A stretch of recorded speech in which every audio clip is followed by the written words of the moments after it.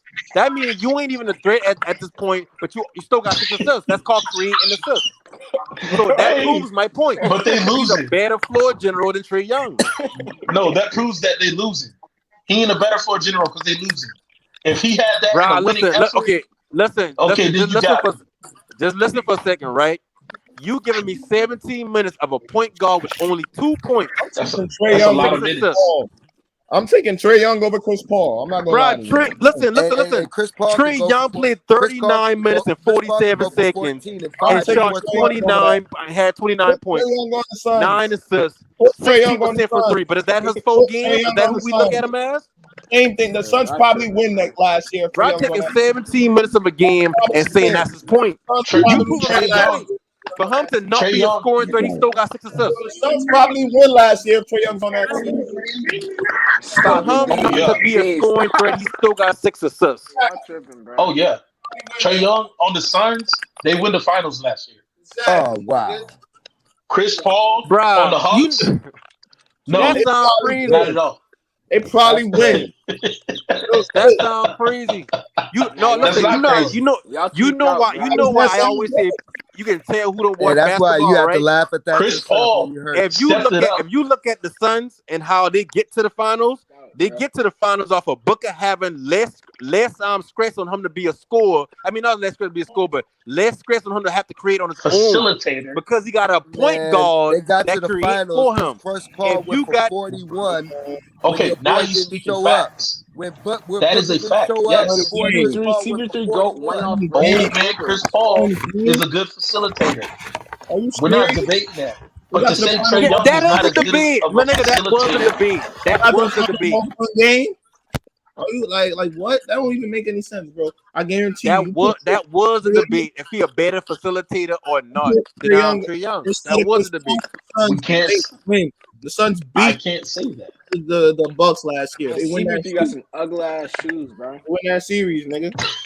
And listen, the Suns break every opponent down based off of Chris Paul's offense. No, based off of Monty Williams' offense. Yep. Brian, listen, you can call the coach all you want. The coach can only tell you about plays and implement plays in the playbook. The players got to do it. Chris Paul is a coach on the floor. You think the coach coaching LeBron and telling LeBron, hey, run this play, run this play. The coach coaches the players that can't do for themselves. CP3 is a coach on the floor. If he's such a point guard, he should be going to the finals every year. You need to get that spam. Point guard. He's such a point guard. That's why LeBron going to the finals every year because of his offense. What you talking about? He's such a point guard. What happened versus Houston? So why is Chris Paul not here? No, hold on. He asked the question. Let me answer. What happened in Houston was he been up 3-1 or 3-2 on the Golden State Warriors. First Houston. And he gets on Houston. And CP3. No, listen. CP3 get hurt, and by the time he come back in Game 7, still hurt. They lost. Versus Houston, nigga. Who's dog is growling like that? Versus Houston. Versus Houston. You said versus Houston? The Clippers, when he played Houston in the series, and they okay, cool. When you look, okay, I'm going to break it down for you. Let's look at the Clippers roster. Let's look at the Clippers roster. Let's look at the Clippers roster. They had JJ Redick, a shooter. They had Blake Griffin, who again wasn't involved as it is now. And you had DeAndre Jordan, who only could have rebounded and catch alleys. So Blake Griffin was one of the best against Houston. Hold on. Dave James, I'm about to pull your call right now, Dave James. Remember how you always blame who you blame, Ben Simmons, or you blame Doc Rivers coaching when he comes to the Sixers last season? That don't got nothing to do with this argument. That don't got nothing to do with it. And you know why it don't got nothing to do with it? Because you said Chris Paul makes everybody better. Bro. You said Chris Paul makes everybody better. He doesn't make everybody. What happened to the Clippers after he leave? Go ahead, I'll wait.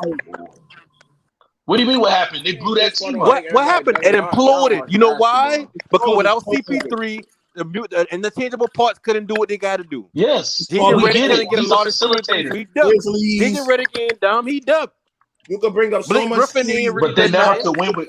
They never could win with Chris Paul. Get the hell on out of this. Blake Griffin was one of the best players in the league. Stop lying, bro. But he wasn't. Listen, Blake Griffin was a dunker.